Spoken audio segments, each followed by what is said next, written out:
నమస్తే అండి. ఏపీలో గత వైసీపీ ప్రభుత్వంలో దాదాపు 2.67 లక్షల మంది వాలంటీర్లను నియమించారు.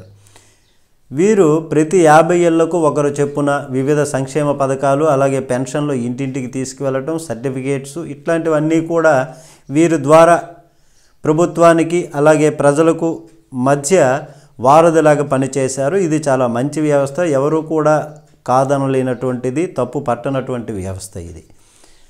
ఎన్నికల సమయంలో ఆ పార్టీకి అనుకూలంగా పనిచేశారు వీళ్ళు అని చెప్పేసి కూటమి అధికారంలోనికి వచ్చిన తర్వాత వీరిని పక్కన పెట్టడం జరిగింది.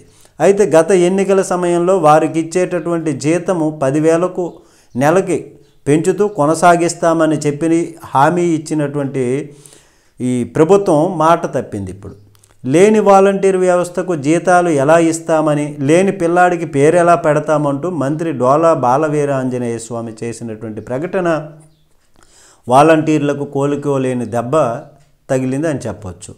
వాలంటీర్లకు గత ఏడాది ఆగస్టు తర్వాత వైసీపీ ప్రభుత్వమే కొనసాగింపు ఇవ్వకుండా పక్కన పెట్టేసిందని, ఎన్నికల సమయంలో బలవంతంగా రాజీనామా చేయించిందని ఆరోపించారు. మరి రాజీనామా చేయకుండా ఉన్నటువంటి వాళ్ళకి కొనసాగించాలి కదా సార్ అని ఇప్పుడు ప్రజలు అనుకుంటున్నటువంటిది. అయితే ఎన్డీఏ ఎన్నికల హామీ మేరకు వారికి జీతాలు ఎందుకు పెంచలేదనేటటువంటి ప్రశ్నకు వైసీపీ వల్లే అంటూ మంత్రి ఇచ్చినటువంటి సమాధానం చూస్తే ప్రభుత్వం వాలంటీర్లకు ఇంకా భయపడుతుందా అనేటటువంటి ప్రశ్న లేవనెత్తుతున్నాయి.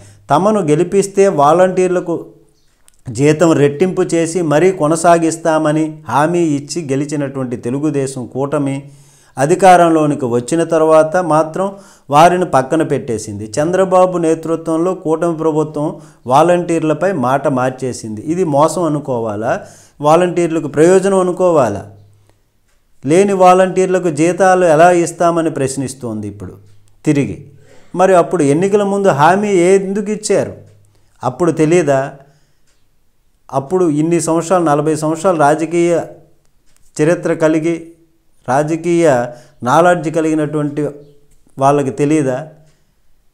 అయితే అధికారం చేపట్టగానే తొలిసారి పెన్షన్ పంపిణీ కోసం వాలంటీర్లు లేకుండా సచివాలయ ఉద్యోగులతో ఇప్పించినటువంటి ప్రభుత్వం ఇప్పుడు వారిని పూర్తిగా పక్కన పెట్టేసినట్లు క్లారిటీ ఇచ్చేసింది.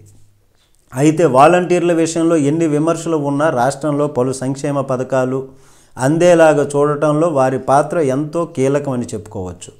ముఖ్యంగా వాలంటీర్ల వల్లే ఇంటింటికి పెన్షన్ ఆలోచన, వివిధ పథకాలు అమలు చేయించింది వైసీపీ ప్రభుత్వం. ఇప్పుడు కూటమి సర్కారు వీరిని పక్కన పెట్టేయడంతో సంక్షేమ పథకాలు లబ్ధిదారుల్లో కూడా అసంతృప్తి, అలాగే ప్రభుత్వంపై వ్యతిరేకత కూడా కనిపిస్తోంది. ఇప్పుడు ప్రభుత్వం అధికారిక ప్రకటనతో వాలంటీర్లలో కూడా ఆందోళన కలుగుతోంది. ఈ ఆందోళన కలిగి ఆందోళనకి దిగి రోడ్డెక్కే అవకాశం కూడా కనిపిస్తుంది. దీనిపైన మీ కామెంట్ తెలియచేయండి. నమస్తే.